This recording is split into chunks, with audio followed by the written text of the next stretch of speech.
Pascal. You are now rocking with that dude Pascal.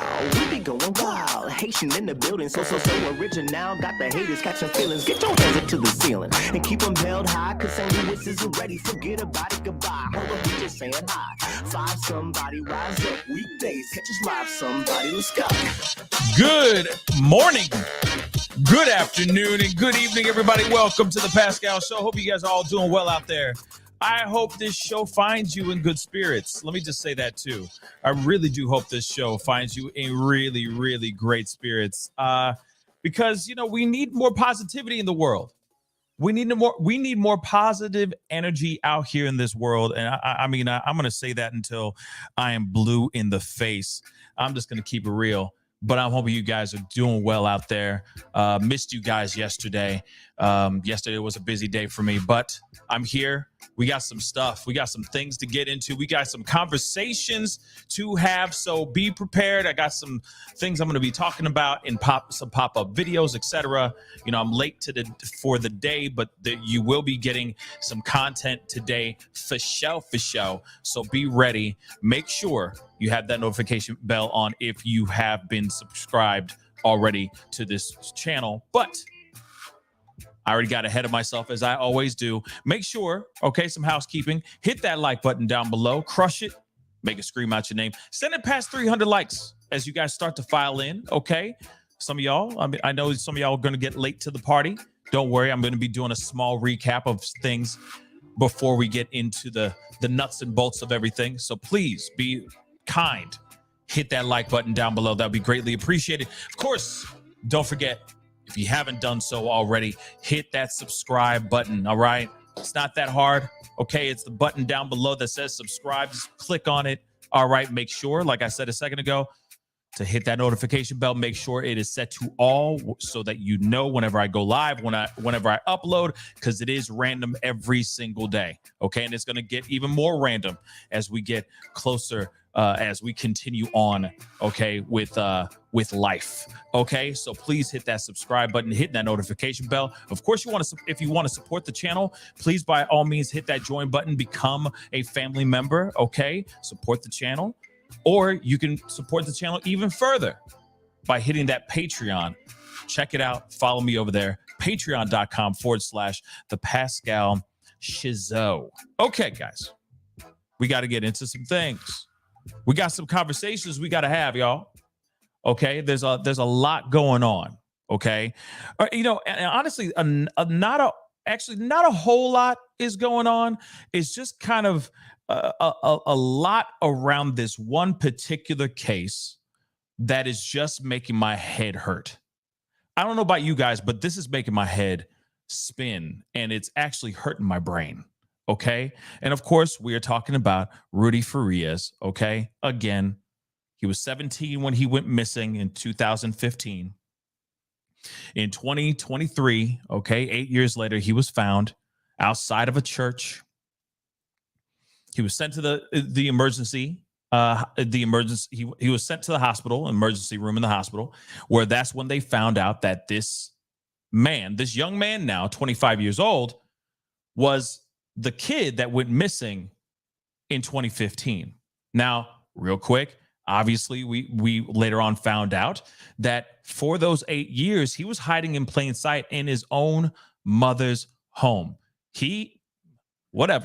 His mama, okay, hid him for 8 years.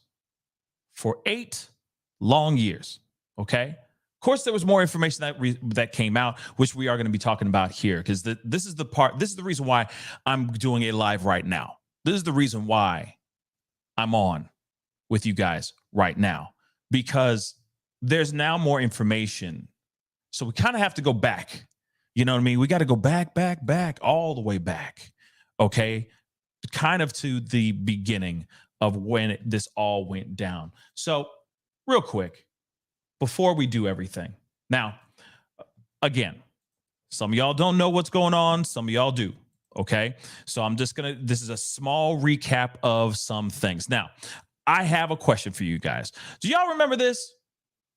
Do y'all remember when Quanell X took this young man, Rudy Farias, walked him out to his car so he could check out his G-Wagon, okay? Which is a nice ride, by the way. I wish I had that ride, okay? Now, he escorted him to his car, put him in the car, front seat, then walked back around. You know, he kind of like, I guess he turned on the car, maybe turned on the AC because, you know, let's be real, it's Texas heat, and Texas heat does not forgive. It is a beast, okay, that Texas heat. So anyway, Quanell, I'm assuming, turns on the car, closes both doors with Rudy inside the car. He's got a towel over his head trying to cover his face, right? Paparazzi, media is out there, okay, outside of this hotel, building.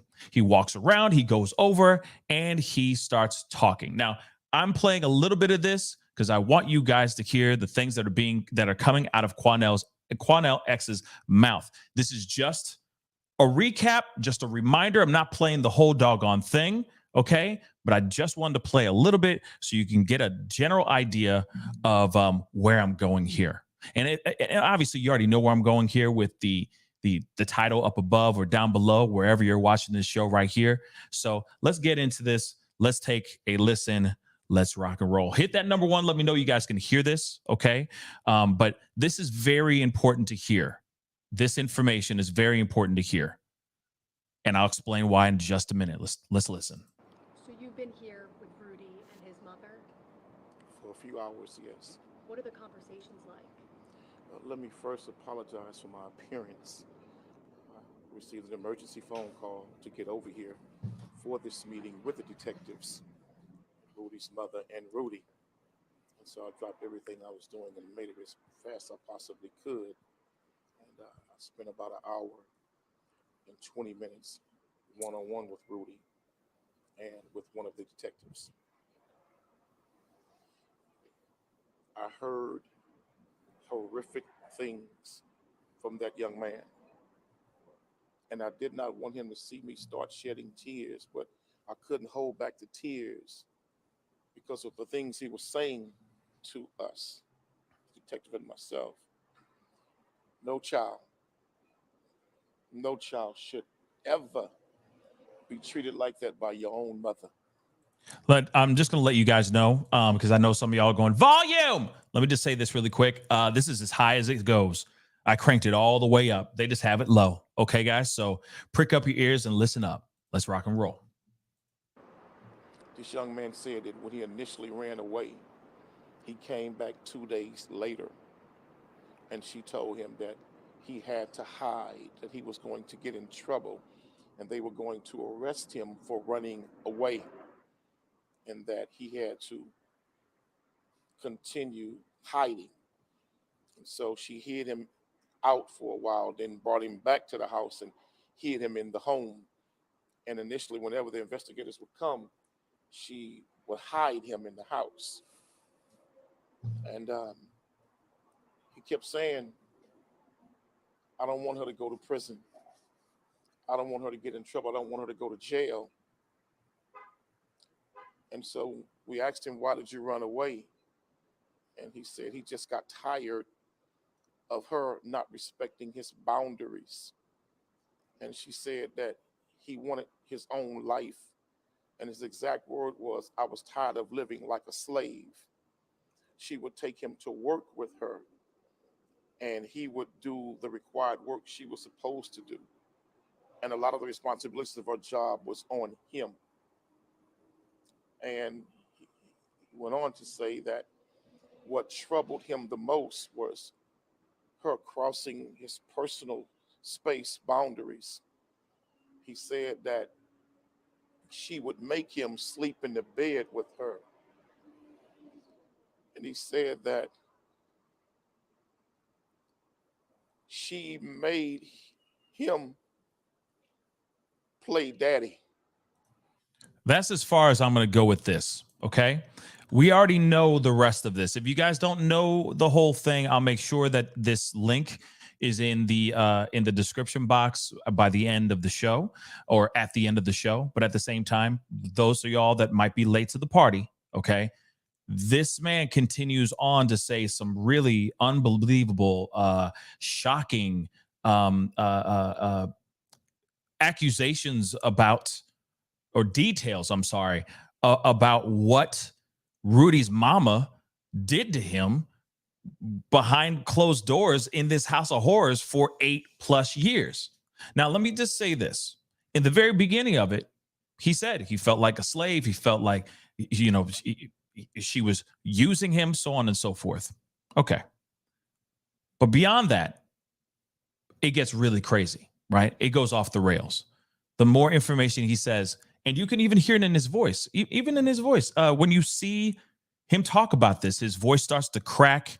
He starts to feel some type of way about this information. Yes, this is mind-blowing, and it's heartbreaking to hear. No person should ever go through even an iota of what this young man was claiming in this room. Now, real quick, I'm not playing it, but just saying, just later on, the very next day, or actually later on, I'm sorry, HPD said that they were going to conduct a press conference the very next day. We all showed up, bright-eyed and bushy-tailed, expecting to hear something a little bit different. We're expecting HPD to step up and say a few things like she's been detained, Janny Santana has been arrested. That's the name of the mother. She is looking at charges of SA, so on and so forth, because of the things that Quanell X was saying. Again, Quanell came out in front of the cameras and said what he said, saying that this young man was forced chemicals into his body. He was forced to do things that no son or daughter should ever be doing with a parent. Okay. The hiding out, etc., for 8 years, so on and so forth. We heard about all of that. Okay. But what's wild is that in this press conference, HPD basically said that Rudy didn't say any of those things. But what's wild to me is that, of course, Quanell X said one of the detectives, the very detective that was actually in the room listening to everything, was on at that podium during this press conference saying he said nothing of the sort, that Rudy didn't say any of that. Okay. Now we know, or some of you guys might not know, that very day, later on that day, Quanell X was on a interview. He was on a run. Okay. He was on quite the run, doing interviews like crazy, talking about all this stuff, which I'm going to show you guys here in just a minute here. Just a clip of one of his interviews, but he went out of his way to septuple down, okay, these claims. Again, because he felt that HPD was trying to put out his name in a bad way, calling him a fibber, calling him like someone who was just coming out here just making this stuff up, right? So I'm just going to play a little bit of this. This is an interview that he had the very day after HPD came out and said, yeah, he said nothing of the sort. And we have these questions and these code words and these tell signs that we know for a fact when somebody's being SA'd by their parent or SA'd in general, so on and so forth. I'm sorry, guys, that doesn't work for me, because everyone deals with trauma differently. Okay. Everyone does. Okay. So, and this story, yeah, I agree. Let me grab that really quick, just so you know, I'm reading y'all's comments. Okay. But yes, Leo, this was an absolute circus, and it's continuing to be that. And it's a circus because we don't know what to believe. We're all scratching our heads. We're all still trying to figure out what is the truth and what is not the truth. And that's frustrating as well. Let me just play a little bit of this real quick so you guys can hear this. Again, he is holding ground on exactly what has been told. And I'm telling you right now, the few seconds that I play, the few minutes that I play of this video is exactly what he says on every single media outlet. And I know that there are people out here that are thinking Quanell is just lying.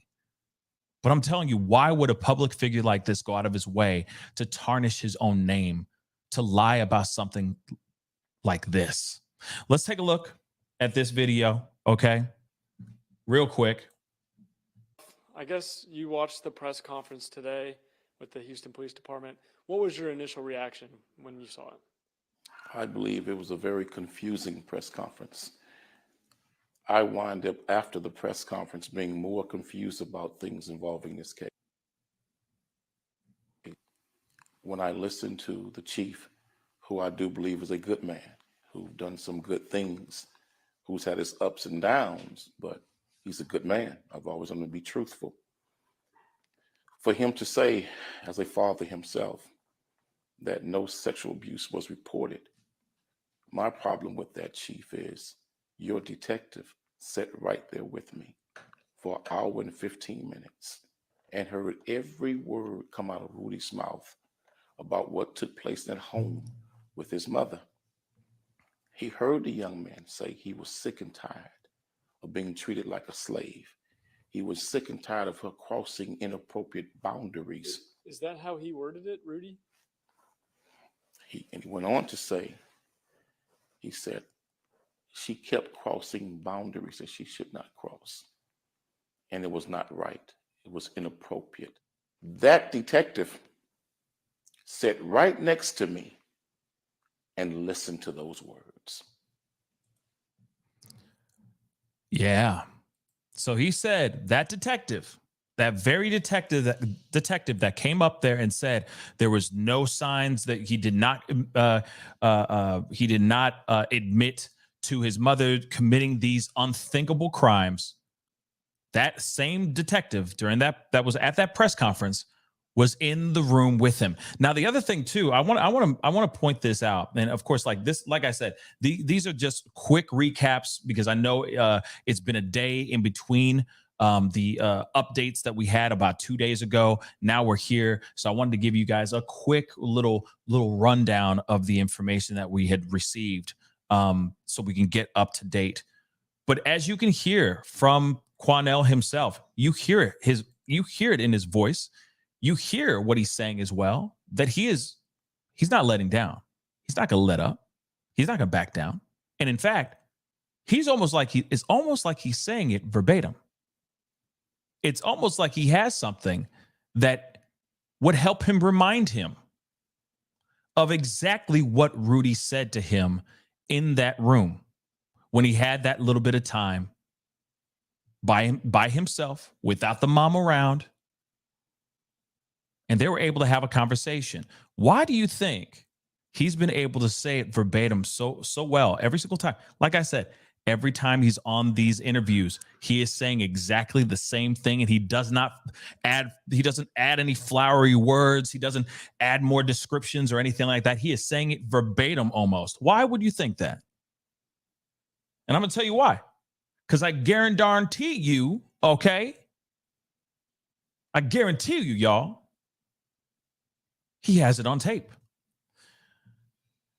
And he does go on to say that in another press conference, which I don't have here. But clearly to me, it sounds like he's listened to that recording countless times over and over and over again for his own mind so that he can remember it, because he doesn't want to misquote or say anything out of character, right? Because that's some pretty wild stuff. Now, okay. So he goes on and he does his media press circuit. He goes out there. He puts all this information out here. We start hearing about certain things like, of course, we hear that he later on that Rudy left the hotel with his own mother, which is one thing that we all, of course, who have been watching this have been very concerned about. No way in hell should he be going with his mother, especially after those accusations that have come out from Quanell, okay, to the press. He should be as far away from her as possible. But then later on, we find out that he did end up staying. He's actually staying with a family friend, but still it's one of Janny's friends that he's staying with. Hey, but distance is still good. Distance from this alleged monster is a good thing, in my personal opinion. But we start to hear more and more information as things go on. Now, before I go into the main thing, I just wanted to show you guys a little something as well. Now, I'm not playing this whole thing because we saw this. Okay, we already watched this as a family before, but he actually ended up speaking out. He ended up speaking out, and I just kind of put it up here. Let me just play a little bit of this for you guys. But what's wild to me in this one is that instead of him actually going and saying like, yeah, my mom did all that things and all that stuff, he's recanting some of those things. Some of those things, not all, but some, which is very, very, very interesting. Let's take a listen to this really, really quick. Just to recap, a quick reminder, okay, of what's to come. They would come over. My mom would just tell me, stay in the room, you know, keep the door locked, don't let them in, don't make any sounds, you know, do anything, you know. Tell us about what it was like living there. Were you allowed to leave the room? Was she holding you there against your will? She never, like, locked me in or, you know, like, handcuffed me or anything like that. You know, I had free will to leave. It's just, it just felt like brainwashing, honestly. Like, it just kept confusing me, just the way, you know, she would manipulate me into saying like, oh, you're gonna get arrested because you have a speeding ticket or something, like something minor, something innocent. And then it would just kind of escalate into just people just You're good. It just Take your time. yeah, it just escalated from there, from, you know, just wanting to get away from home, just be free, live my own life, arguing all the time. And then we eventually just went into she locked me in there pretty much mentally, just that she was. I want to say right now, okay, I need to say this really quick. This to me feels like this is one of the worst interviews I've ever seen, I've ever witnessed. First off, of course, I understand that there's going to be interviews that are where the face isn't seen, so on and so forth. But there's already photos of his face everywhere. I get it that he doesn't want his face all out there and all that. I get it. Okay, I get it. And of course, you got to be respectful to this young man and what he's gone through. But this is one of the worst interviews I've ever heard. Reason why I say that is if you heard that, I mean, we could go through this with a fine-tooth comb. We could. I'm not going to waste time doing that.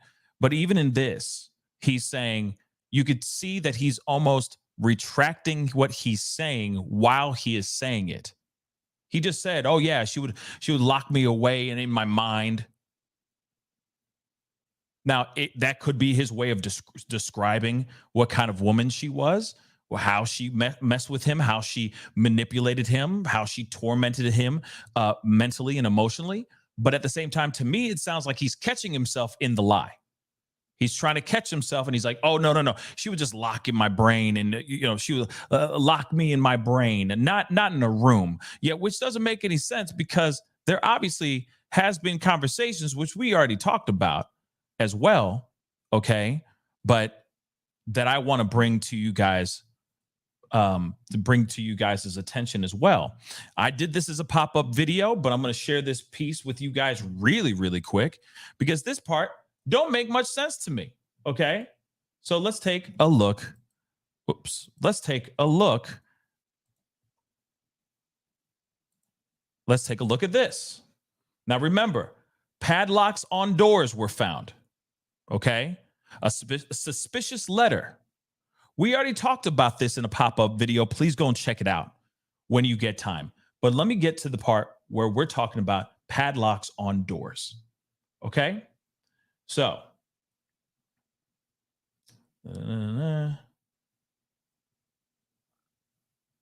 where is it? There we go. Rudy's home had padlocks on some doors. Now, let me just say this. This was during the first 2 years of him missing. Okay? During the first 2 years when he was missing, there were 2 private investigators that were involved, deep diving and trying to find out what was going on and where Rudy was. One of the things that they found out inside this home, aside from it being disheveled, covered in excrement, animal excrement, okay, was also the fact that there were padlocks on doors. Now, why would anybody have padlocks on their doors? That's one thing. Inside the house, okay. This isn't on a tool shed out in the back, you know, where the lawnmower is, or some tractor, something like that. No. This is inside the house. Padlocks were on these doors, and yet it still didn't spring any type of red flags to anybody. Red flag city. But let's look at this again. Just a quick reminder. Okay, the home where Farias allegedly remained for all those 8 years was a little beige ranch, a 3-bedroom built in 1975, worth $175,000. Okay, in the 2 years of their probe for the private eyes, okay, we've been at that house more times than you have fingers. Much about the home never sat well, she said. Still in my mind. But that doesn't make any sense. Okay. Still, that doesn't make any sense. So there are padlocks on the doors in the hallway. And she would never let us speak to the mother, which of course we heard later on that even during when they were doing their investigation, the mother was basically saying things out loud to other extended families, basically saying Rudy is there, but they, of course, were trying to lean it on the fact that she was dealing with dementia, Alzheimer's, etc. Right? Pretty crazy stuff. Okay. Nonetheless, you can hear in his interview, which we already did a whole reaction to it, so go check it out, please, and thank you. Okay. You hear in his interview, he basically says, no, Quanell was twisting the words. He was doing this, and this. Right? Well, there's some more information that just recently dropped. Shout out to Grizzy Hood News again with the exclusive. Okay. She had a video. And this came out yesterday sometime. I didn't even see it. It was right under my radar. But even Janny Santana's voice is being heard in this video, in this interview. And in this interview, or this conversation, not interview, but this conversation, she is heard saying that Rudy did say those things to Quanell X.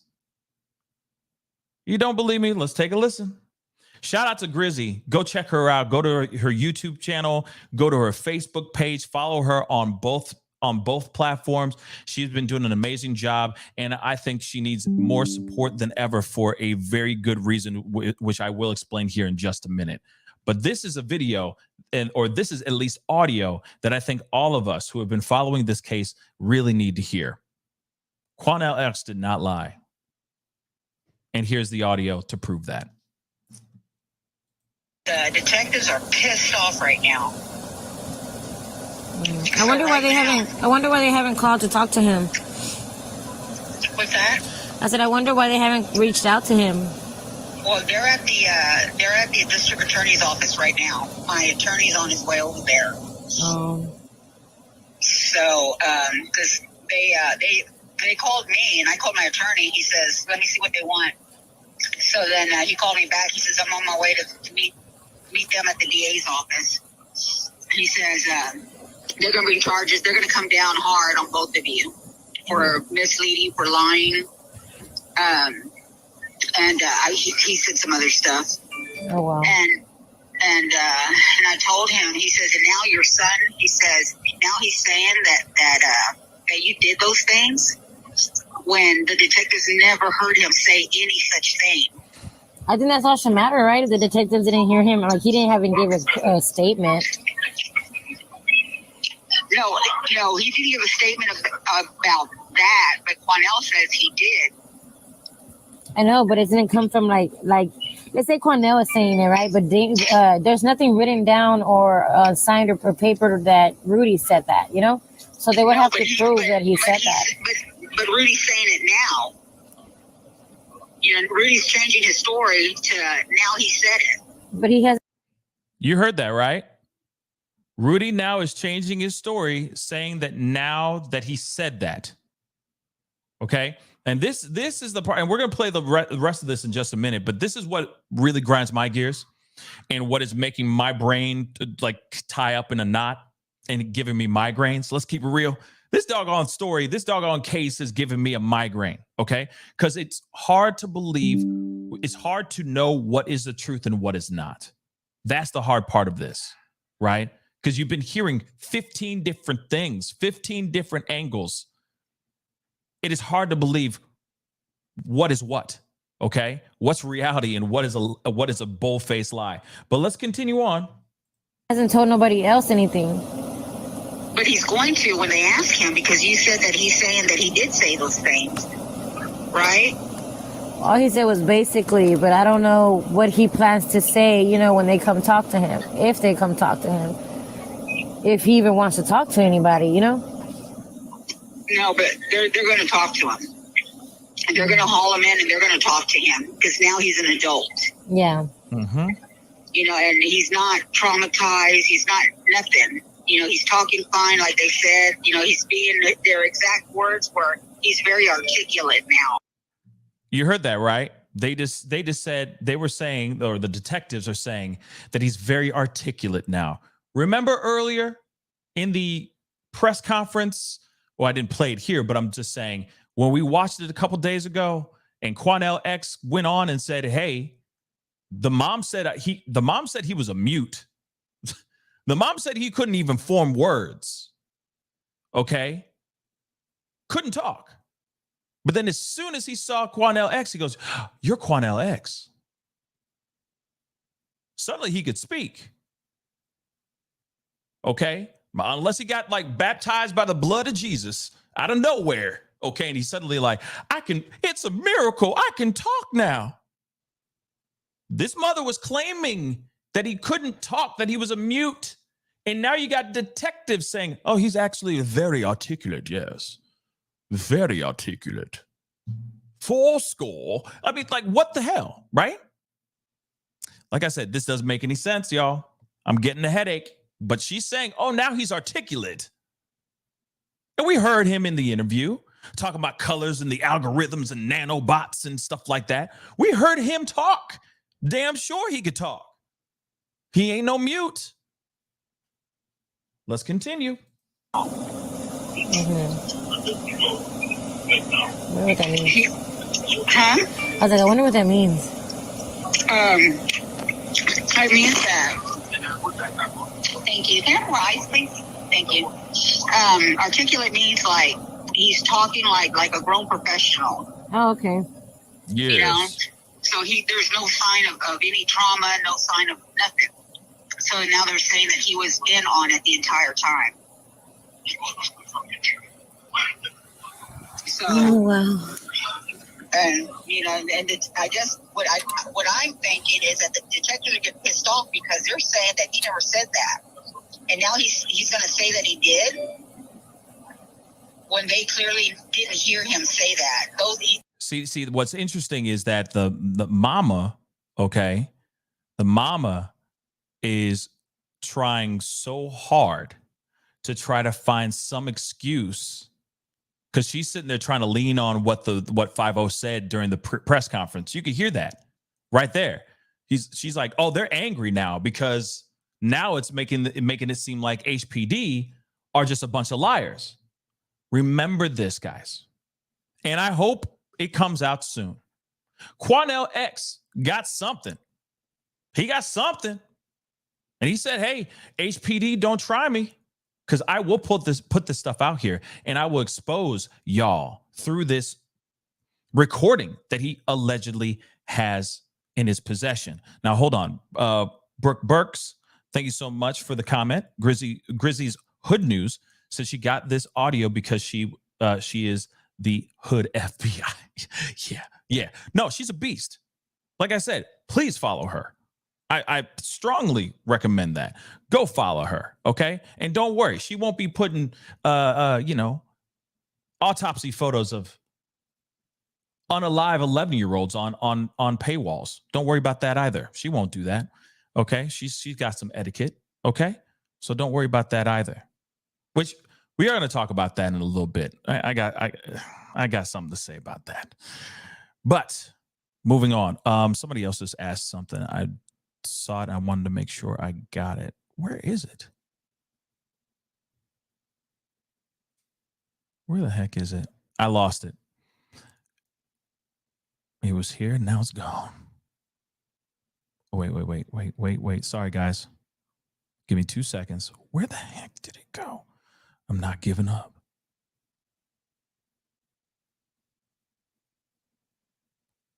I thought it was here. Son of a gun. Okay, it's gone. It's gone. Oh, man. It was a good question, too. I was just trying to find it. Okay. But yes, she is no joke, and she's done a very, very good job. Okay. But again, you can see that the mom is still trying to like lean on what the detectives were saying here. Okay. Gen X, thank you so much for the comment. Yeah, I just heard about that today. That's disgusting. Yeah, this whole thing is pretty wild. Okay. So we'll see how this obviously transpires, but we got more. Okay. So let me play a little bit more for y'all. Let's rock and roll. They said nothing about sexual anything came up. Yeah. So it's basically making the police look stupid, you know? But see, he didn't tell that to nobody but me. Tell nobody what? That basically part. Like he didn't tell Grizzly and anything. I had to tell, thank you. I had to tell the attorney that now he's saying that I did that. Oh. Because I'm not going to go to prison. Oh, and she just might. Let me just say that. Don't hold your breath too long, girl. It might happen. It might be coming soon. You know, her time might be coming, y'all. But again, pretty wild stuff, wouldn't you say? But you can hear it, even in her voice and what she's saying. She's really trying hard to stay on the side of what the police said in this press conference, because she still can't believe that the information that was being said in the room with that detective actually happened.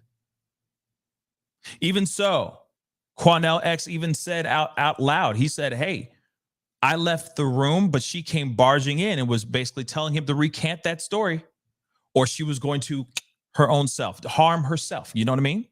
That she was going to do some unthinkable thing to herself. You better take that back. He even said that. Detectives and all that were in the room too. They were there. They saw all this. So why wouldn't they sit here during the press conference and all that, step forward and say, yeah, this is what happened. He said these things out loud. We're looking into those things. They didn't even acknowledge that. You know what I think about what I think it is when it comes to this? I really do think that it has to do with a lot of ego. That this has a lot to do with the police department in Houston's own ego. Because he didn't turn to 5-0 and say, here's the truth of everything. Here's my truth, or here's what she's been doing to me for the past 8 years. He said it to a public figure, to an activist. He didn't turn to the cops. He didn't trust the detective with that information. Maybe because he was scared of getting arrested. Maybe because he was scared of them, whatever she's been manipulating in his brain for the past 25 years of his life. Let's keep it real, because it's not like this just started when he came back from being missing one day. This has been all of his life of nothing but manipulation from allegedly a monster of a mother. So of course, maybe he's sitting there scared out of his mind to talk to 5-0. So he turns over to Quanell, says everything. Quanell and a detective are in the room. Quanell allegedly recorded this as well. It went into Quanell's mind, and he was absolutely moved and deeply disturbed. But to the detective in that room, it went in one ear and out the other. That doesn't make any sense to me, guys. And now you're hearing in audio, shout out to Grizzy, Hood News, okay? Shout out to her. She was able to obtain an interview or a conversation, I'm sorry, where the mother's basically saying, yeah, he did say that. So again, Quanell X wasn't lying, y'all. Quanell X wasn't lying. And I will say this too. Why would he lie? Why would he put this young man's whole life on display like this?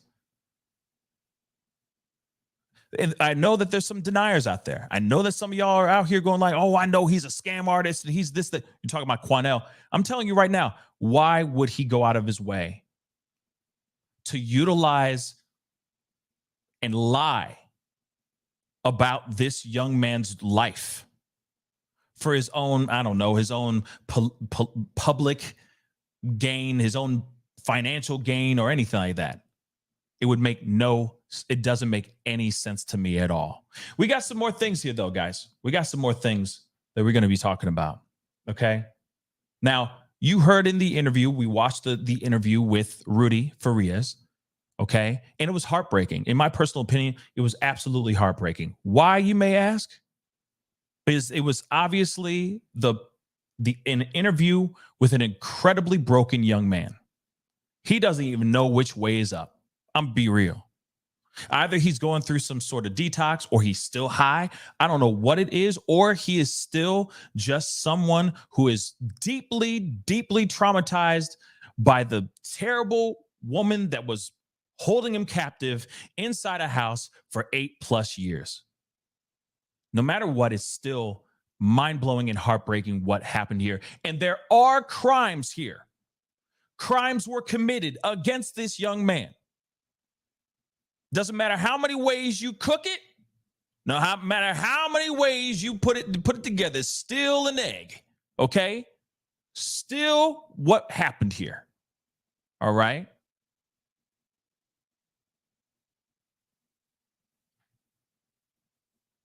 So we got to look at this because I still don't understand why this young woman or this young man has not either pressed charges or this mother has not caught any charges. But what's weird to me, because we got to go into some more Grizzy's Hood News as well, more information, which is very, very weird to me. Okay. So when we saw Rudy Farias' mother, Janny, go to the police department, we saw her there. A lot of us, including myself, thought that she was actually trying to press charges on Rudy. Actually, it's the complete opposite, which is pretty wild to me. In fact, she was trying to press charges. She was trying to file a police report on Grizzy herself. Let's take a look at this. Oh, and also she was claiming that she was hit by a black man. Yeah, here we go.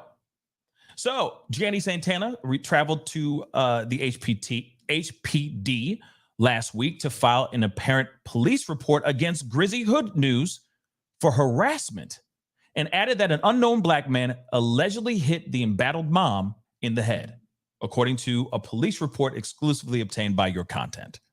All right. The video footage exclusively obtained. Well, okay. And this is a video that obviously has been shared where we saw it. She's actually in the police precinct trying to file something, okay? Where she filed the report. The video captures her interacting with officers at the police station located at this particular address, okay? Complainant stated that she was at home when she was hit in the head by an unknown black male. Okay. Now, what's interesting is who the black male at? Who he be? Really, you starting to say that? Now you saying now you got attacked by a black man.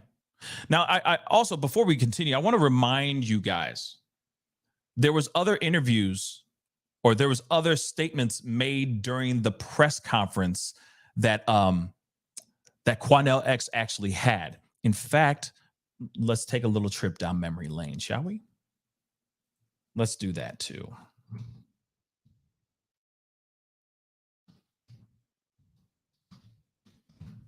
Let me just grab it really quick before I forget.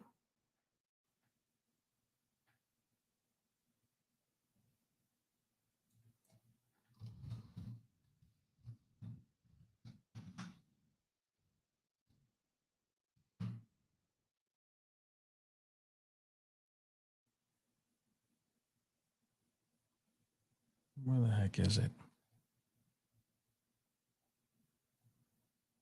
I'm actually, I was trying to find the actual piece, but actually, I'm just gonna repeat what they said. There was video, okay, or there was statements that were made by neighbors themselves during this press conference that Quanell X actually held. Okay, this actual press conference here. Okay, and during this press conference, neighbors came up and they started to talk. There was a young black man that came up and said, "Hey, she was willing to pay us. She offered me money to go break into her house and mess around with her stuff and maybe take a few items from the house." She was trying to use something. That young man right there in the blue hoodie is the one that actually came up and spoke out about this. And he said, "I don't care. I'm just trying to tell the truth here. I just want to shed some light on this whole situation. She was offering me money and a couple of my friends to break into her house, mess around her stuff, and take some things from her crib." They didn't do it, of course. But she, of course, was trying to do whatever she could to manipulate the situation so that people could look at her as the victim. Now we're looking at the same situation here. Now we're looking at that same situation right here with her filing police reports saying that she was attacked by a black man. So she was hit in the head by a black man. Is there proof of that? Is there video of that? Or is this just her trying to weave another piece of this web that she's been weaving for years now? Just of nothing but a web of lies, right? But let's continue, all right? Complainant stated that she is being followed and harassed by suspect 2, Grizzly Hood News. So the HPD's Missing Persons and Homicide Squad was responsible for handling the report as stated in the report itself. Additionally, Janney asserts that the damages she suffered fall within the range of $750 to basically $2,500. And here is the report itself. Okay? Here is the report itself, which is pretty crazy to me. Okay? Rudy Farias has emerged. We already know about the alleged 8-year hideaway. We already also know that, and I think that this is one of the reasons why Grizzy is dealing with some BS right now as well, is because she showed, and we saw this in another video. By all means, I got a playlist, so go check that out. She went to the backyard, the actual backwoods, showing where Rudy would go and hide. And even during that interview, Rudy did confirm. He did confirm, y'all, that he would go and hide out in the back. He did confirm at least some things, right? That he was being tormented by his mother. Yes, he said yes, he would go sleep in the bed with her in this interview, but not have his clothes off. He did say, yes, I would go out the back and hide out. He did admit that he was hiding out for 8 years when everybody knew that when everybody thought he was missing. He was hiding in plain sight. Okay? Now, I do want to pull up. I don't have it here, but I'm going to pull it up anyway because it is, I think it's just great. It is Grizzy's response to this whole thing about this restraining, like this police report, which of course, is just trash anyway. It doesn't mean anything in my personal opinion. But let me grab that really, really quick. And we don't have to watch the whole thing. I'm home today with the pups. But I want to share it with you guys. With the old girl. Look at old girl. Oh my gosh, friends. I still haven't gotten rid of those clothes up there yet. Look at my dogs, man. Oh my goodness.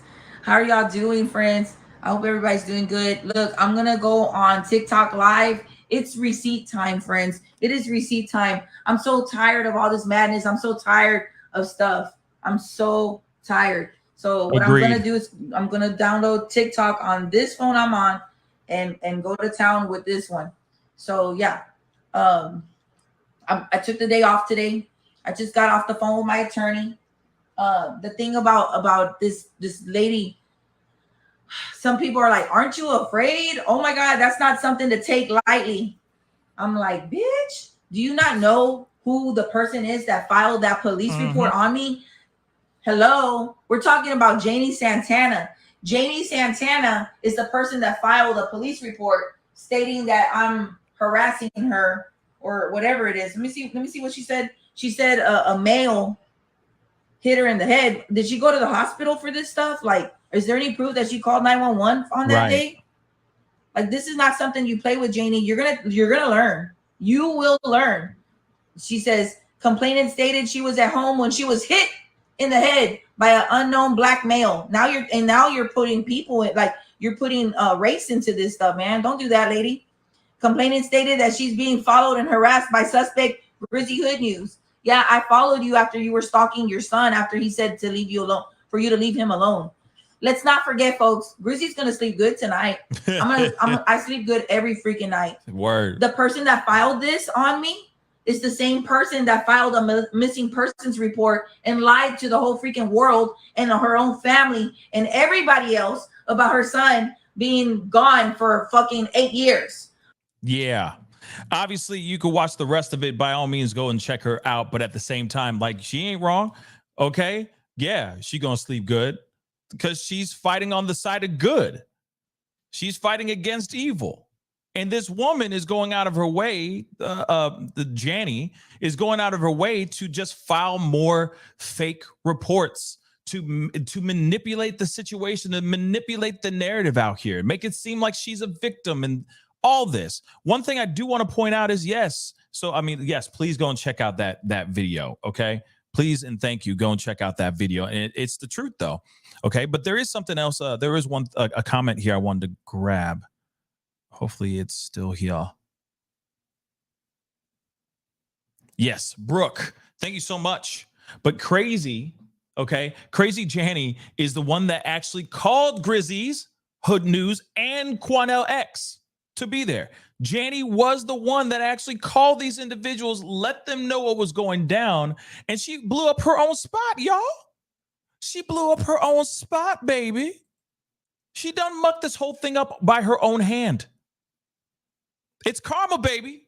Like I said, karma's a B, okay? Like I've always said. And I like saying this too. You may be thinking you're done with the past, but the past sometimes just ain't done with you. Karma is a mother lover, okay? Karma is a mother lover, okay? Level, okay? So when you hear that, that's so crazy, right? She's the one who hit them up, letting them know what was good, what was going down. Quanell came in and this kid just said, she ain't here. He couldn't talk before, but now he's like, yes, 7 years ago. Like, what? Now he's articulate, but he was a mute, according to the mom. Now, obviously, these are claims that were made by Quanell during a press conference, but even Grizzy was standing next to him and saying, yeah, she actually did say that he was mute and he couldn't talk. I'm just saying. I'm just repeating what was being said, okay? And that is pretty wild, okay? Now, one of the other things, though, I do want to point out, okay, as well, is this. Now, obviously, this was right after the interview was done with Rudy, okay? The exclusive interview, him blurred, okay? Blurgate, all right? Where we all sat there going, what? He's talking about the colors and the algorithms and nanobots and all this stuff, right? Said all this crazy stuff. So, of course, afterwards, okay, Rudy Farias says his mother brainwashed him. It's like, I lived in a jail my whole life. Now, if you lived in a jail your whole life, where, oh, where could you go and leave, enter and leave, come and go as you please? How's that possible? And you also got to remember, because I know some people are going, well, he would go and hang out with the neighbors every single day. Do you realize it's the neighbor's house? I'm sure she had a very tight leash on this young man. And the manipulation and the torture of this young man's mind, how she broke his mind, was so severe that he was willing to he listened to her and he followed orders for the most part. Or you're going over to that house. Okay, you can go there. You good. That house and that house alone. You think he was running around?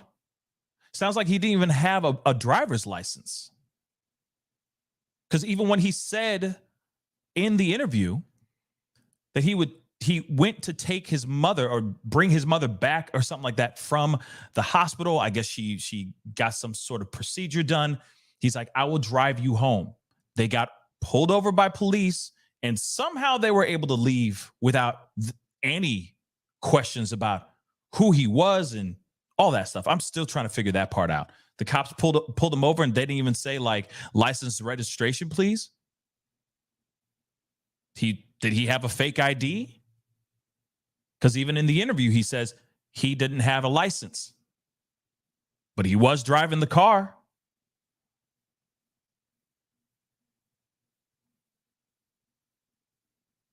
Doesn't make any sense.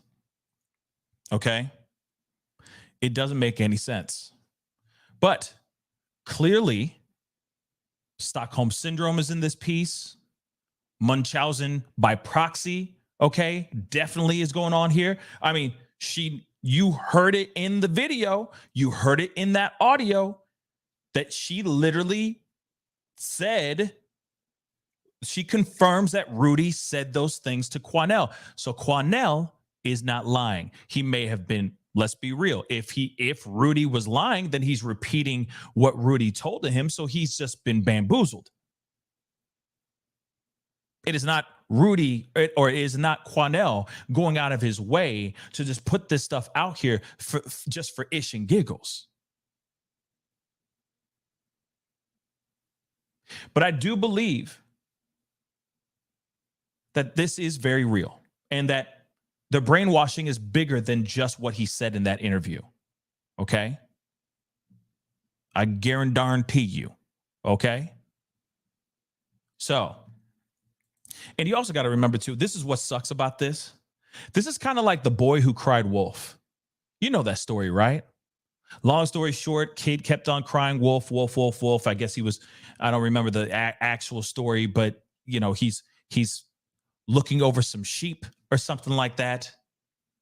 And he keeps crying out wolf. People go, the family goes out to try to protect their cattle or their sheep. And they go out there only to find out that he was lying, right? But then one day, wolves actually do show up and start to attack this herd. And what does the kid do? He cries wolf. And then what happens? The people of the town or the family, whatever it was, however that story goes, doesn't even blink an eye, doesn't even move, doesn't even twitch a muscle. They just sit there. As he's basically telling them, I'm telling you the truth. There are wolves out there. And guess what? Absolute slaughter, right? So I feel like this is kind of the same situation. That now we're going to get to this place where we're not going to be able to fully believe either side of this story because of the amount of backtracking and recanting that's happening within this story. It's very frustrating, don't you think? Like I said, I feel like somebody took my brain out of my skull and just has been just wringing it out. That's what it feels like. It's just twisted right now because it's hard to fully detect if Rudy was or was not. I do believe that Rudy told him, that he told Quanell exactly what he said. Now, was that him lying to Quanell? I don't know. I don't know. Could be him telling the truth, or it could be him manipulating the situation. Trying to manipulate the situation so that there's another GoFundMe suddenly erected out of nowhere, and people are tugged at his sob story, and they make him a couple bucks.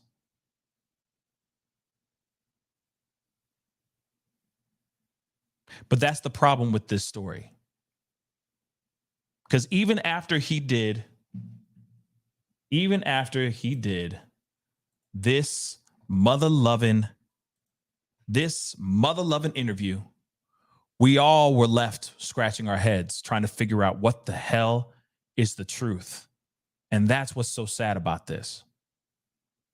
Because he hasn't been able to, there hasn't been a straightforward answer from him in this interview and so on.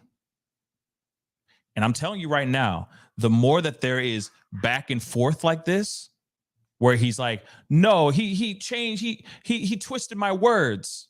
He twisted what I said. It's not like that. It wasn't like that. But then later on says, oh, no, I was just embarrassed to say this. Doesn't help his plea, doesn't help him get further away from this woman. And it actually makes HPD sit even more comfortably. Again, you know, part of this makes you want to wonder. Part of this makes you wonder if this is a display of mental health. Okay, we clearly know that he has some mental health issues, and he needs to go and speak to somebody. He needs therapy like right now. Okay, stat. All right. But it does make you wonder if he was really to step out and really speak the full truth. Are we all going to believe it or not? That's the question I have here. Because it does also make you wonder how much of her claws, how deep her claws, her manipulative claws are in this young man right now. And how long, and how much, and how long it will be there for. See, he only learned from one person and one person only. You got to remember, this is somebody who has been locked up, hiding in plain sight for 8 years. Wait, Debbie just said, hey, what's up, Debbie? Or is it scripted? Just wondering. No, I don't think it was scripted. I just think that he was manipulated into something. I think he got played. I think she was still playing him. I think she still has influence over him. Period. Period.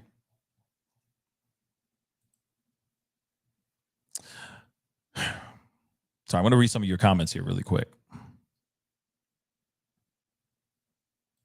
Lisa Lapp said, 100, Pascal, it's all about the money. Yeah, I mean, obviously it was about the money in the beginning. It's going to be about money later on.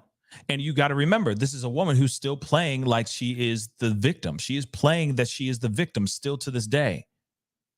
And now she's claiming that she's been attacked by some black man, hit in the head by some black man. And again, I'm sitting there going, who was that really? Was she really attacked by some black man? Come on. Come on. You know what I mean? Because to me, that, nah. I'm not, nah. Volunteers, I'm police, not and liking community that at all, personally. Okay. Then again, let me show you guys some things here too. Okay. Because we got some things. All right. It says, I feel like we've been duped. Private investigator who worked on Rudy Farias' case believes resources were misused. And this is when they were investigating this mother lover, years ago. Okay, guys? All right. So hiding in plain sight. You know, I've been saying that since day one. So, you know, it's pretty damn crazy. Okay. Hiding in plain sight. That is what detectives said Rudy Farias was doing for 8 years. His mother is accused of never telling police where her son was, letting everyone believe he was a missing person. There's a lot of people that put their heart and their soul and their time and their efforts into getting answers when I feel like we've been duped by her the entire time. Okay, and this is a quote from the same private investigator that was involved when he went missing, when he went to take a walk with his dogs, or he was walking his dogs, okay, on March 6th of 2015. Okay, but now we've learned that he came back home literally 2 days later. Some of the resources we have to pay out of our own pockets for. Some of the resources we have to pay out of our own pockets, as volunteers were willing to do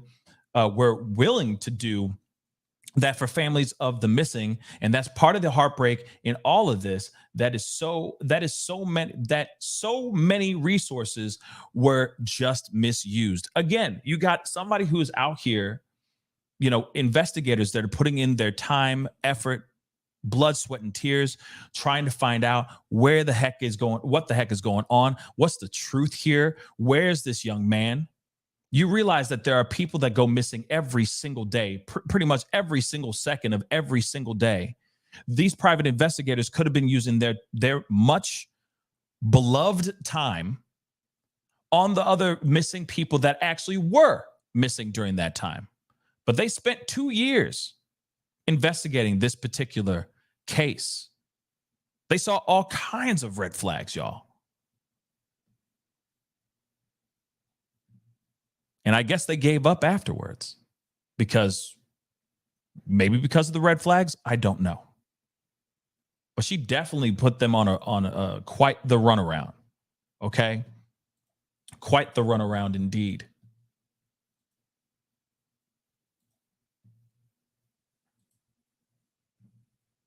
And so I found this too, and I wanted to share this as well, which I thought was pretty interesting as well. There is a video. Remember when they had the interview with Rudy, and they talked about his cancer, his fight with cancer? Well, apparently on TikTok, they put out a video showing him 3 years before he actually went missing. Again, this is pretty wild. Let's take a listen. We couldn't talk to Rudy Farias face-to-face today because he's in the hospital. He's been there at least a month, ever since he blacked out at home, nearly scaring his mother to death. Because I just lost a son, and when he hit the floor... Oh, boy. All I could think was I can't lose another son. He's all I've got left. We first... Okay. Real quick. This, okay. I'm gonna say it. I'm gonna say it. I don't care. This is what I call a trauma vulture. That's what I call it. This is someone who is literally going, wait, there's a market for this. Literally, this is the kind of woman this person is. Tell me I'm wrong. You got a woman that is sitting there, fake weeping, crocodile tears, literally sitting there going, we lost our other son just last week. And, what? And then all of a sudden, after we see this on the on the news, and this maybe got spread out beyond Houston, right? There will be a GoFundMe going, please help our son Rudy. when actually he wasn't even, what he had was not that severe. Him still alive right now. He's still talking with red colored sunglasses on. Talk about colors and algorithms and nanobots. This is a trauma vulture. I'm not done yet. And this isn't done yet. So let's continue. Hold up. Hold up, dag nabbit. First met Rudy in February when he was trying to honor that other son, his older brother, Charles Uresti. He died in a motorcycle wreck. Charles was a Marine and more like a father than a big brother to Rudy. The 14-year-old, who, by the way, has cancer, wanted to honor Charles with a motorcycle procession to his gravesite. That's when Westboro Baptist Church started bullying him and threatening to picket. Now, Rudy has cerebral spinal fluid leaking into his skull, putting pressure on his brain. What? He's undergone several operations and has a feeding tube. He doesn't deserve this. He doesn't deserve any of this. Now, the bank has foreclosed on the family's home. Rudy has written frantic emails from the hospital to try to stop it. Let me just say something really quick. You see this, the writing here? You see how it's all in all caps? You're telling me that is from Rudy himself? I'm telling you right now, that's not from him. I guarantee you it's not him writing this letter. It's in all caps. Remember when we showed you guys the other there was another video, or in a past show I showed you guys an article when we first started talking about Rudy Farias in this whole bizarre case, and I showed you guys there was an alleged auntie that wrote out a huge piece of letter basically saying, oh, thank you so much for, he's doing fine. We found him, blah, blah, blah, right? It was all in caps as well. You're telling me that this is him that wrote this letter? I'm telling you right now, it was not. It is not him. Again, this is the mom. She's playing this whole thing. She holds the cards, y'all. She holds the doggone cards. Okay? Period. Hold on. John, thank you so much for the 5. This is starting to sound more like an attempt of being Dee Blanchard. Dee Blanchard. Now you got me looking this up. Hold on.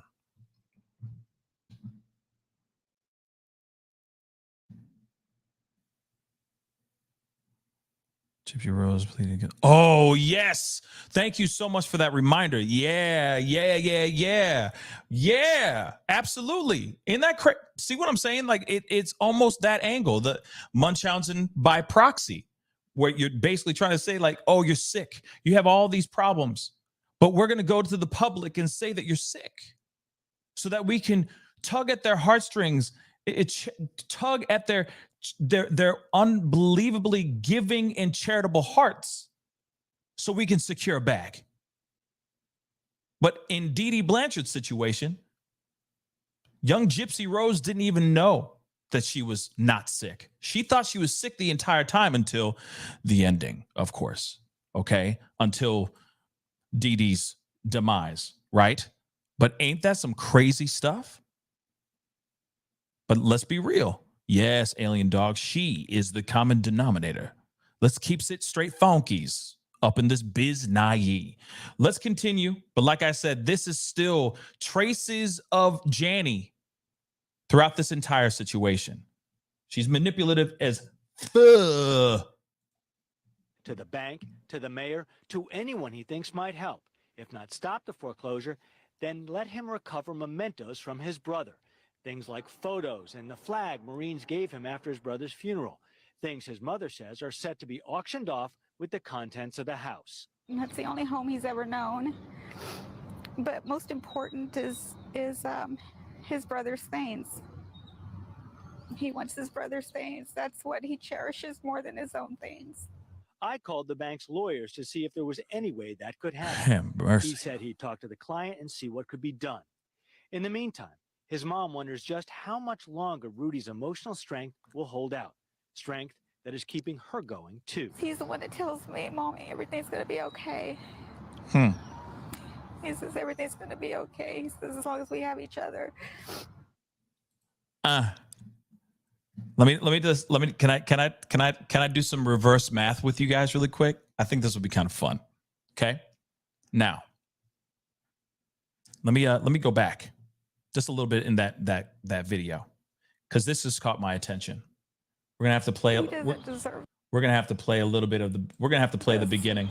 Face today because Okay, we're gonna have to play a little bit of the beginning, and I'm gonna explain why. Just ride with me on this. I'm not gonna blow it up. You guys already saw the video. Let's just play it one more again.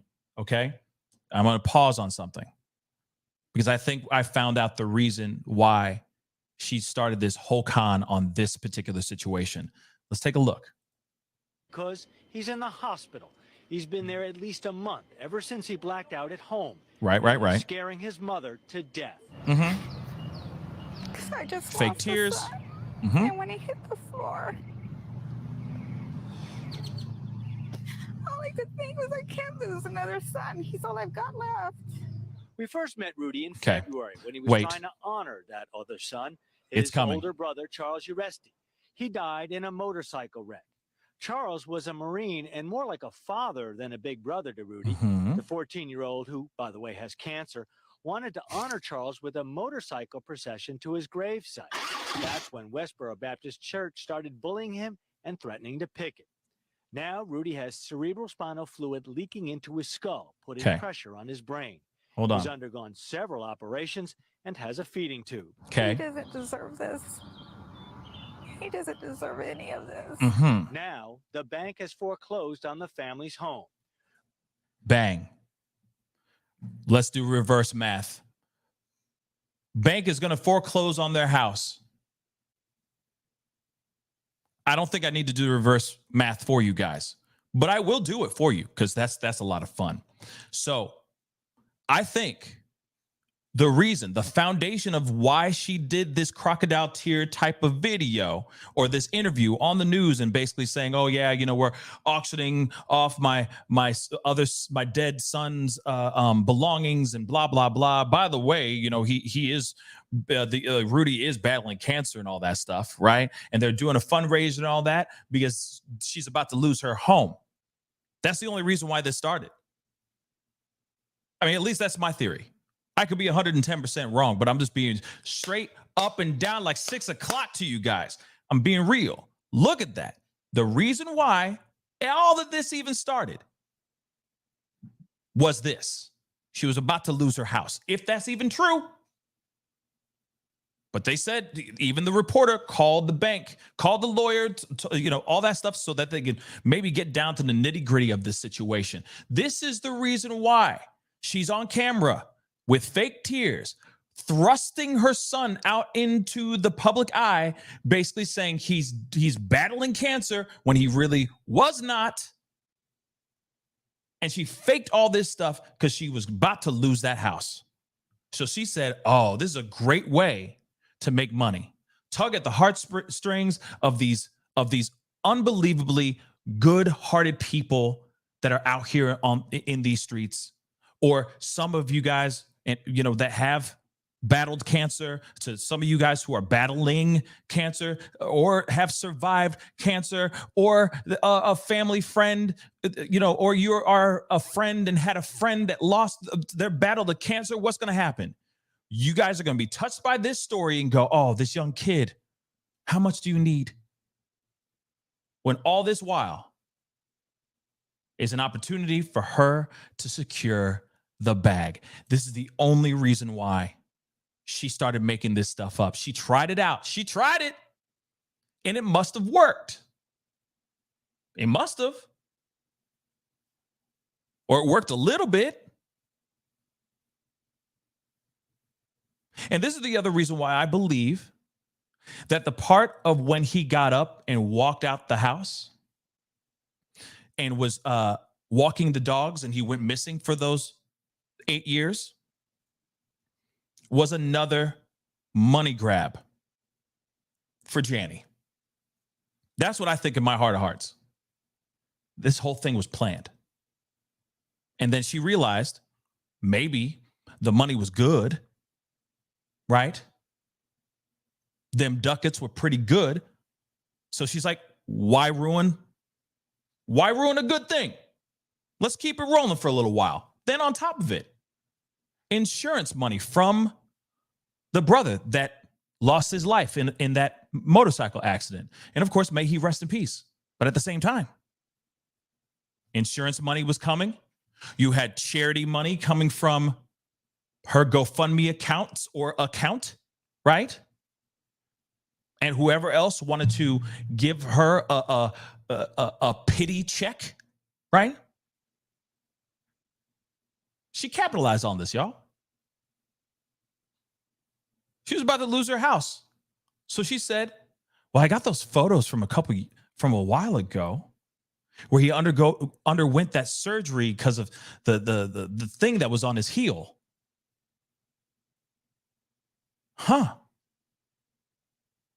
Maybe I can secure the bag.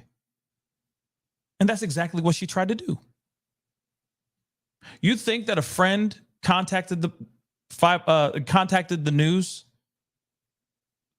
to cover this very story 3 years before he took off? I'm telling you, she did it herself. Maybe through an alias, maybe through something fake or something. But I'm telling you right now, this is the reason why she started saying that he was dying from cancer. Because she didn't want to lose the house. And then it was another way of making more money. Crazy. Just crazy. And yet this woman still hasn't caught any charges. Make it make sense, y'all. Make it make sense. So I'm just going through make sure I got through all the articles. Okay. And we do have one more I do want to share with you guys. I said, yesterday was, I missed yesterday. So I'm giving you guys all the stuff that I can give you right now as far as updates and whatnot. Okay.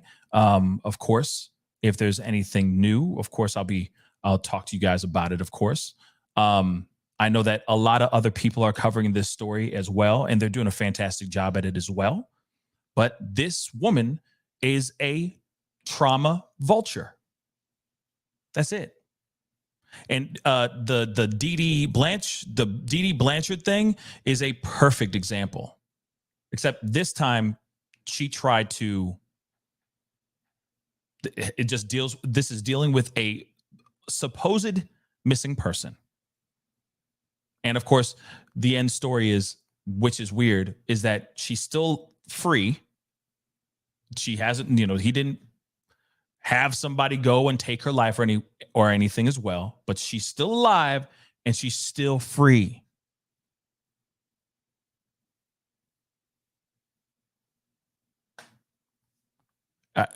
Like I said, my mind is still blown. Guys, do me a favor. I see a bunch of y'all in here. I really do appreciate y'all for being here. Please hit that like button down below. Crush it, crush it, crush it. I don't know how many we are at right now, but I will take a look. Let's get it past 500 likes, okay? 500 likes. A like doesn't cost a thing. It helps the story get out there. It helps the algorithm, all that stuff. And I'm talking about the YouTube algorithm, not what Rudy was saying, which, my Lord, I just hope he finds, I hope he finds peace in his mind, because he really needs it right now. Also, if you haven't done it yet, hit that subscribe button, crush it, please, and thank you. But again, there have been a lot of really great people covering this story, talking about this at great lengths, especially some y'all are coming out with some really great stuff, like right when it drops. It's pretty amazing. So please, be sure if, keep an eye on those other content creators as well, because they've been doing their doggone, they've been doing their doggone thing. Okay. But clearly this young man has been messed with terribly. I want to share this with you guys as well. This is what the family believes too. Okay. Family claims his mother was SAing him. And of course, they demand charges. Again, let me just say this. What's wild to me is the part that they have not charged her with anything. Even the fact that she filed fake police reports or false reports, okay? the fact that she said that this young man was missing when he really wasn't at all. All the things that lawyer said at Quanell's press conference with the cowboy hat, I forgot her name, but she came in with the stuff. The fact that he was being allegedly had drugs pumped into his body against his will. The fact that he was held captive against his will. I mean, there's so many different things that they could bring her in for. Beyond SAing him, beyond that. Actually, before her being a monster to him physically. She could be already brought in for those things, for those other things quickly, and yet no. Still no. Pretty wild, okay? Then, of course, Janny Santana, banned from GoFundMe after faking son's disappearance. Thank God. It's about doggone time, okay? Extended family members of Rudy, the Houston man who disappeared in 2015, claims Farias' mother was physically and mentally A-ing him, okay? Before he was wrongly reported missing. So they say that this was happening before he even, at 17, before he took the dogs and went on a walk and never returned. They're saying that this was happening to him way before this ish, y'all. Okay? Way before this. Other news outlets have reported allegations of SA between Farias and his mother, Janny Santana, based on interviews with Houston area activist named Quanell X. Now, the family is out here. Farias' cousin, Michelle Rodriguez, told KPRC last week that the family believes Farias is a victim and they want police to do more to uncover crimes they believe his mother committed. Janny needs to be brought in. This is what Rodriguez said. They're not going to know what the hell she's really done if they don't bring her in and put pressure on her to talk. They're covering it up. They're covering up what they knew years ago, and they didn't want to come out forward. Okay. Now, period. I agree 110%. They're giving her time.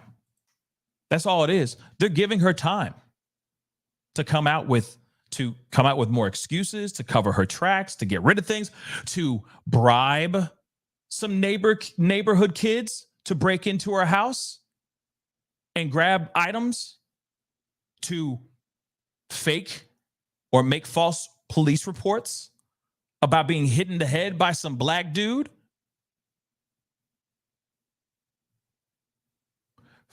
Filling out another police report for harassment of a person who is just covering the story.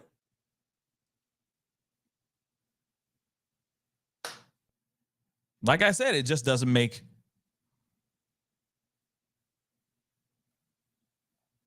any sense. Hold on, let me get this super chat before it disappears. K Bragg, thank you so much for the 5. For those of you who think Rudy is capping and calling his trauma response fake, would y'all have the same energy if the gender roles were reversed? Exactly. And I think this is the reason why that there's such a reaction online right now to this story, because of the lack of reaction, right? There's lack of reaction coming from PD. There's lack of reaction coming from even, I feel like, even mainstream media. This was kind of a thing, and then it just kind of died out, or it's dying out, right? But if this was a different gender, I feel like people would be enraged. If it was Rose or it was Judy instead of Rudy, right? And he and Judy said all this stuff. If he said all this stuff, you know for a fact, let me tell you something. There'd be people outside that woman's door. loudspeakers. There'd be a whole community of people out there live streaming, documenting this ish, making that woman's life a living hell, which in a way I'm kind of like, where are they? Why hasn't that happened yet? Because this woman's kind of getting off easy. But if this was if this was Judy instead of Rudy, there'd be all kinds of, there'd be an obsession, a new obsession over it. You'd be like, wait a second. She'd be, and if it was if it was a mom or a dad, that person would be arrested by now. Doesn't matter if she was 25 years old. As the HPD has been saying, oh no, she's an adult, right? If Rudy was female, she's an adult. The whole world would implode. It's pretty sad, y'all. It's pretty bad and pretty sad and pretty bad. Key finder, thank you so much for the 2 FTP. Yeah. In this particular situation, it does frustrate me because this is not how law enforcement should be law enforcing. There have been plenty of excuses, plenty of opportunities to throw her in jail or throw her under the doggone prison. Real talk. Real bloody talk. Okay? I mean, that's just what I think. All right? But I guess we're only going to have to, we're just going to have to wait until they actually speak out, the law enforcement, or until they have more information that really, I don't know. I feel like, what more do they need? That's kind of what I feel. What more do you need, okay, to throw her in prison, to throw her in jail, throw her some charges real quick? That's the part that's very frustrating to me. It just doesn't make any sense, guys. It just doesn't. Yeah. Raven, yes. Raven M, yeah, I agree. Janny's crying is ridiculous. It's bad. And I saw that clip yesterday, and I was like, wow. They started this a long time ago. You feel me? She's been working on this for a minute, well over 10 years of scamming in some sort of way. And I think also, too, let me just say this, too. I think what was going on is when you heard about the brother losing his life in that motorcycle accident, I think also he was the main breadwinner, or at least he was helping pay her bills. And then he lost his life. And I think money became scarce. She was making less and less. So what did she do? House is up for foreclosure. So she starts to trip. So she goes, oh, I got a great idea. We're going to fake everything. You're battling cancer now, son. Rudy, you're battling cancer. You're just going to have to deal with it. Ride with me on this. And I think that's where it happened. And then you hear in the interview, in that full interview where he's, faded, or, where you can't see him, he even says, I work 12-hour shifts 7 days a week, and I only get $60 out of my whole paycheck because the mom takes the rest of the money and uses it to pay bills. All of it's about money, y'all.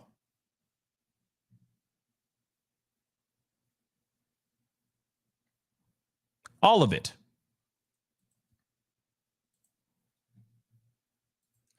Now, what was Boomer Baby? Court TV is talking about Rudy breaking his silence. I wonder. Let me see. Let me see,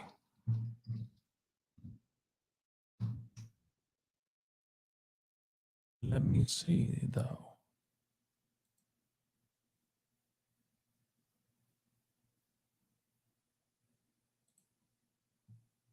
Oh, okay. Yeah. This is obviously what they're talking about is the interview that we all saw. Yeah.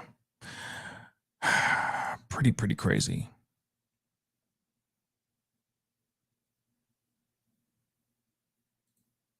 Yeah, and that's the other thing too. That's a good point as well, Storm. Okay, Storm Fluent 97. Who's to say she wasn't making the older brother play daddy first? You never know. Like I said, this I think goes on beyond what it was, right? Beyond just Rudy. I think this is deeply seated and deeply ingrained in that family, because it also makes you wonder why Rudy's own father did what he did, why he's no longer here, because he did something, the unthinkable, to his own self. Okay, got to use these code words, unfortunately, guys. You don't think that maybe she, and of course this is speculation, but maybe he just couldn't take watching the kids go through what they went through with the mother? Or you never know. Maybe he played his hand in it as well. We don't know, right?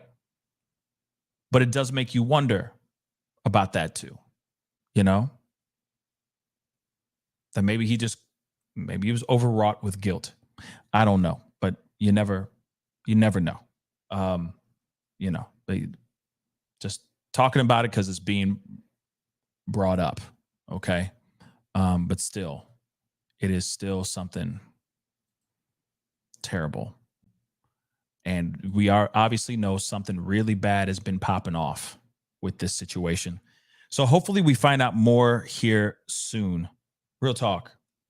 I'm hoping that this guy, I mean, one, he needs to get as far away from this woman as possible. And two, she needs to be thrown in jail. That's it. And if he's in on this whole thing, then he needs to, they need to reprogram his brain, right? They need to reprogram his brain for the good, not in a scheming type of way, because that's all he's been around. A woman who has just been manipulating him and doing allegedly terrible things to him as well. Anyway, guys, that is the show. I appreciate all y'all for being here. It really does mean a lot. Real talk, it does. Okay. You know, without you guys, I'd be talking to a wall. So I appreciate all y'all for being here. Oh, I was going to say this. Let me just say this really quick. And then I'll end the show. Let me I know that there's some things going on right now in the true crime realm right now. A lot of people are up in arms about this stuff that's been going on. I'm not going to say anybody's names or anything like that. I'm not trying to, you know, I'm not going to try to get on that part of that train. Toxic gossip train. I'm not trying to hop on and bash, okay? But I do think that this is a huge wake-up call, I think, for a lot of people that are really heavy in the true crime world. I know that I'm not all the way in the true crime world. I kind of skate on the side of it and do true crime conversations and stories and cases as well. But with what has happened recently with this whole paywall thing and all of that, it is not a good thing. It is not good. Now, there is only one way that I feel that would be okay. And that's if you got consent from the family. Consent from the family. Because there are other stories where there have been photos of autopsies out there covering like Kendrick Johnson's case, so on and so forth, where the families go, no, we want you guys to see the harsh reality of what they did to our son, our loved ones, so on and so forth. But it should always be at the consent of the family. And it doesn't really matter about how much money you are paying for it and all that stuff. It doesn't. Okay? As far as like obtaining the autopsy photos. I just feel that when it comes to something like this, a young boy like that, you have to proceed with care and love. And if you didn't get consent from the family, I do think that that is really, really, it's jacked up. But again, there are other families out here that do give already give the thumbs up to the, yeah, you can show what they did to my son. You can show what, exactly like what happened with Emmett Till. It was an open casket. And the mother said, I want them to see what they did to my son, period. There's a lot of other stories like that. There's a lot of other cases like that as well. But when it comes to something like this, and then you got the paywall stuff that's going on as well, it's not right. It is not right at all. See, I say this too, and I said this in a tweet a little bit ago. And one thing I have to say is, you want to tell the story, you don't want to be the story. You should never, ever want to be the story, because it turns into a cluster F and it turns into something really, really bad. So I'm hoping that we all take this as a learning piece, use this as a cautionary tale, and realize that maybe we shouldn't be putting out that kind of stuff unless we get the thumbs up, unless we get the consent from the family. And if the family says no, then don't put it out there, y'all. Or if you didn't get the okay, then don't put it out there. Just don't. And definitely don't put it behind a paywall too, so you can secure a bag. That's not good. As I said in my tweet, it's no bueno. It's no bueno, y'all. We have to proceed with care. We have to proceed with heart. Because that young boy was a person too. That's not just an item that we can secure a bag on. So, and that's what's sad about this too, because, when it comes to the true crime world and the media, the big media guys out here, they want to see us fail out here. Us YouTube content creators, us internet journalists, they want to see us fail. They want us to do big mistakes like this, because TV is dying. Okay? TV is dying.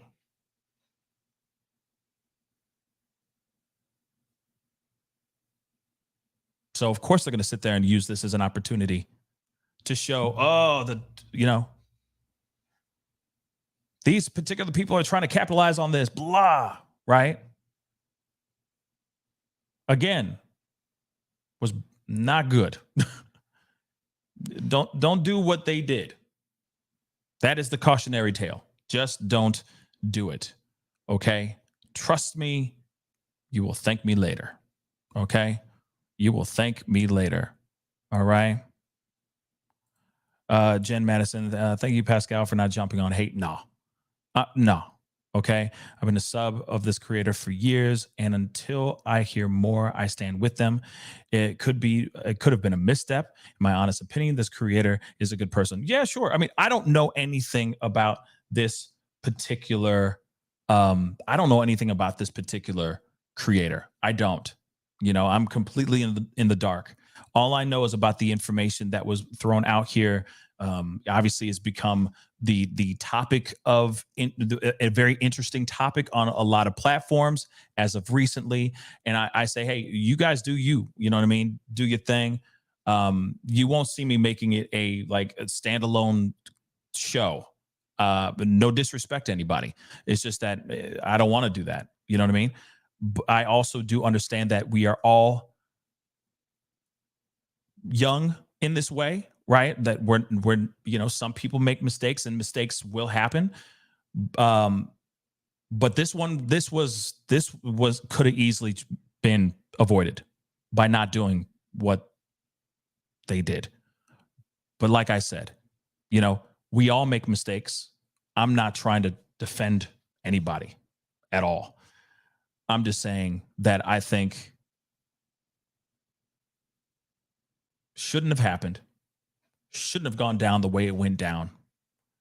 And I think that there are many other ways you can secure the bag that has nothing to do with a deceased 11-year-old boy's body. That's what I think. And if you're out here doubling down, tripling down, whatever you're doing, that's sad. That's the hard part, because then you got people upset. Then you, instead of going, I'm really sorry, I took it out, it's done, gone, blah, blah, blah. There's been nothing but defense. So I don't know. You know, like I said, I'm on the outskirts of this situation, but I do think that this is a cautionary tale for us, for all us content creators, all of us. You know, there's still some etiquette that still needs to still be on that table whenever we are creating something. And we've seen other things of people making fake audio or fake videos, trying to just so they can get a click or a view or secure the bag as well. You know, this is kind of in that, you know, lobbed up in that kind of category too, unfortunately. Okay. But I do think it's, I feel like support and follow whoever you want. I just say, we have to sit back and wait and see what that particular creator does from this point on, how they're going to react, if they're going to react, or if they're just going to let it be what it is and keep moving. But again, I will say, people make mistakes. It happens, especially in this realm. So, yeah, we'll see what happens here. You know what I mean? Let's see. Lawyer, said she misused the access to those autopsy photos, and that they're meant to be requested by family members, not YouTubers. Yeah, I mean, I wouldn't be surprised. This is where the nightmare comes. You know what I mean? This is where the nightmare comes for a lot of us content creators, is that realm of lawsuit. We don't want to see lawsuits, right? That's the last thing we want to see for just coming on and talking about something, right? And I think that is the road that's paved out for that particular content creator. I mean, she made the bed. There's no way around it, you know? But let me get these super chats really quick. Thank you, K Bragg. Her messing with older bro makes him leaving the money to Rudy makes sense. Yep, that is true. Also, if Rudy is in on it, why were the padlocks on the doors? See, that's another question I have as well. Because if they really were like working together, then this, I could see why, right? Why there wouldn't be. But if he was prone to just kicking rocks back in the day, I could see that happen as well. Why there would be padlocks on the doors. K Bragg, misunderstood. Like when she was spreading okay. Saying the poor girl didn't exist and messing with the investigation. Nah, bruh. I'll stick with Pascal. LOL. Missed my last supper. One thing I heard about that too, right? I heard information about revolving around the Kylie Rodney case, basically saying she wasn't real and all that. I haven't seen the videos. Like I said, I'm staying out of it as much as I can. Only reason why I'm talking about this, guys, is because I know some of you guys are out here who are actual content creators as well, hoping to build your platforms, so on and so forth. So I look at this and I say, hey, guys, this is literally a cautionary tale. We all should be looking at this and learning from this big mistake, because it's obviously imploding. It's blowing up right now. So all I say, and it's going into mainstream. This particular content creator's name is being put out there in articles on big media sites, and it's not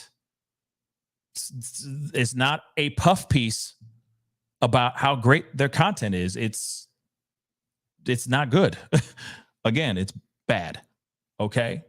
So that's why I say we look at the situation and see, okay, this is a cautionary tale.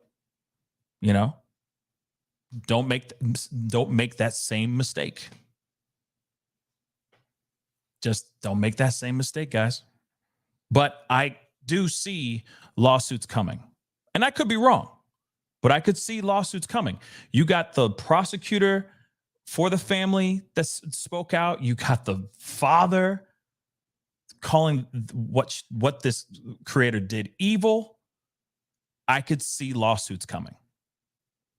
And that sucks for all of us as content creators as well. It gives us a bad name too. And then I know somebody said this in the on the Twitter feed. They said something along the lines of, this could inspire Judge to not have cameras in the Idaho 4 case and all that, the Brian Koberger case and all that. And that could very well be true. You know what I mean? But then again, it might not be true, you know? So I say we just have to sit back, wait, and see what goes on with that. I don't think that this particular individual's mess up or mistake is going to trickle all the way out to the Idaho 4 case. I doubt it. I really, really doubt it.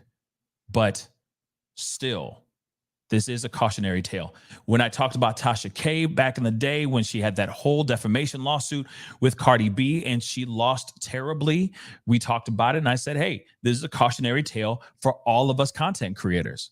We can't just go out there talking willy-nilly about any old body, especially the celebrities lying through our teeth about things that are not true, right? So I look at this as well and I say, hey guys, we have got to be extremely careful about the type of content we put out here. If that content is already out there because the families have already said, no, I want them to see what they did to my child, and it's already out there for public viewing, it's already in the newspapers, the magazines, and all the periodicals, then I see that as free game to pull up and talk about. But then again, get ready for your content to, not be monetized and stuff like that. So when it comes to that, you got to be very careful. But when it comes to this is fresh and new and the family is still dealing with this sort of tragedy that happened and you didn't get their consent, shouldn't be doing that. You shouldn't be putting that stuff out there. And especially making money off of it. That's no bueno, guys. That is no bueno. But guys, that's the show. Like I said, not here to bash anybody, okay? I'm not here to bash anybody. I hope we all can learn from this and grow from it. Hopefully this content creator can grow from it as well. I know that their channel is declining quickly, but you never know. It all depends on what they do next and how they address the situation. And please don't show up with a ukulele and sing a song. I'm going to tell you right now, that ain't going to work. I will say that. But anyway, guys, that's the show. That's the video. I appreciate all y'all for being here. I really do. It really means a lot. Okay. Remember, be wonderful to each other. Okay. Let's just sit back and see what as far as that conversation goes. Let's see what that content creator ends up doing next. That's it. It's all about their next move. That's what I think. That's really what I think. Okay. And if where is it? Beautiful Messy. If she ain't gonna learn then hey, she's showing her. We'll find out. You know what I mean? If she's not gonna learn, we're gonna see real fast. Okay, we're gonna see really, really fast. Okay, but Sophia just said my therapist said shame can be necessary, and there are certain boundaries that can be crossed. She already doubled and tripled down. Yeah, I know that too. I know about all that too. It's not good. You know what I mean? It's not good. So like I said, let's see what she does next. It's all about that next video and how she responds. But like I said, I'm not going to be looking for it. I'm not. Okay. I'm busy telling you guys these stories. Just saw this on Twitter. Had to put in my 2 cents because I feel that some of you guys watch and want to grow or want to be content creators as well. You never want to be the story. You want to tell the story. You never, ever, ever want to be the story. That's when it all comes crashing down. From my own experience. Anyway, or from what I've seen. Okay? Anyway, I appreciate all y'all. Have a great rest of your day. I got some pop-up videos coming up here a little bit, so be on the lookout for those things. We got some very interesting pieces of information that has come out recently covering some other stories, some other cases as well, so be on the lookout for those. Hit that like button down below. Crush it. Make it scream out your name. That would be amazing.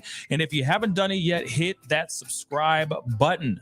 Please and thank you. Hit that notification bell. Set it to all so that you know whenever I go live, whenever I upload. All right? Because it is random. If you want to join my membership, my family membership, please hit that join button down below. Become part of the family. That would be greatly appreciated. Or you can follow me on Patreon. Patreon.com/The Pascal Show. It'd be greatly appreciated. Anyway, it is time to get going. Much love to you guys. Be good to yourselves. Be good to one another. Real talk, guys. And I'll see you guys in the next video. This is The Pascal Show. Bye.